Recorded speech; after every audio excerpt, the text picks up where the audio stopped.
আসসালামু আলাইকুম। আপনারা সবাই কেমন আছেন? সকালে ঘুম থেকে উঠে প্রথমে আমি কিচি গেটটা খুলতে বের হলাম। এখানে তালাটা আমি ভালো করে খুলে সুন্দর করে তালাটা ঝুলিয়ে রাখলাম এখানে। তারপরে আমি বাইরে গিয়ে সুন্দরভাবে উঠানটা ঝাড়ু দিয়ে নিলাম সুন্দর করে, এবং দাঁড়িয়ে দাঁড়িয়ে বাইরের ওয়েদার গুলো দেখছিলাম, কি সুন্দর শীতে এসে পড়ছে। এখানে এসে ঘরে চায়ের পানি বসিয়ে দিলাম। তারপরে এখানে আমি রং চা বানাবো আজকে, তাই আদাগুলো ছেঁচে সুন্দর করে দিয়ে দিলাম পানিতে। তারপরে অনেকগুলো মশলা, এখানে আমি বোয়া বানাবো তাই পানিগুলো হিটারে গরম দিয়ে নিলাম। পানিটা হিটারে গরম দেওয়া হয়ে গেলে এখানে আমি বোয়াটা বসিয়ে দিলাম সুন্দর করে মেখে। বোয়াটা ঢেকে রেখে দিলাম এখন কুকারে। তারপরে আমি টমেটোর জন্য টমেটো ভর্তা বানাবো, তাই টমেটোগুলো ভেজে নিলাম। ভাজা হয়ে গেলে এখানে আমি ভর্তাগুলো বানানো শেষ। এখন ভর্তাগুলো, এই যে গাঠি ভর্তা, এটা হলো টমেটো ভর্তা, এটা হলো ডিম ভর্তা, এটা হলো মাছের ভর্তা। ভর্তাগুলো দেখতে অনেক লোভনীয় লাগছে। এখানে আমি আবার বোয়াটা দেখে নিলাম। বোয়াটা দেখি হয়ে গেছে, তাই একটু নাড়া দিয়ে সুন্দরভাবে ঢেকে দিলাম। এখানে কাপড়গুলো ভিজাবো। এখানে আবার খরগোশগুলো বের করে নিলাম।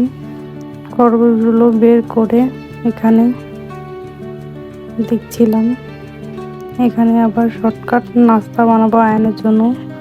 আয়ন বলছিল ডিম দিয়ে বার্গার খাবে, তাই রুটিটা কেটে নিলাম।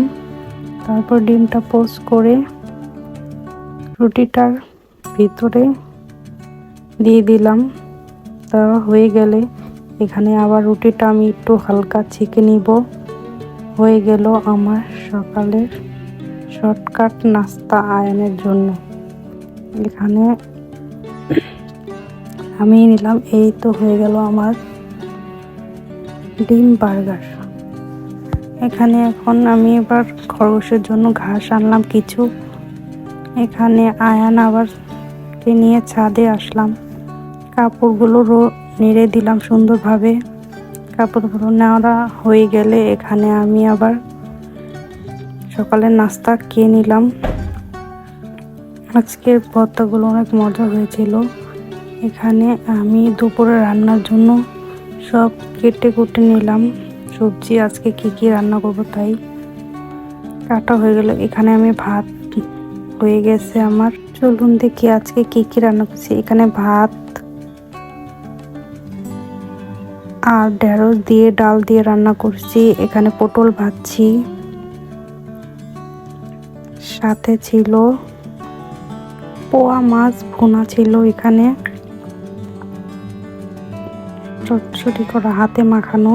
এখানে আবার আমরা মোড়া মাছ কাটা করছি লেবু পাতা দিয়ে, অনেক মজা হয়েছিল। এখানে সন্ধ্যায় আয়ান পিজা খাচ্ছিল। আজকে পর্যন্ত এই পর্যন্ত। আল্লাহ হাফেজ।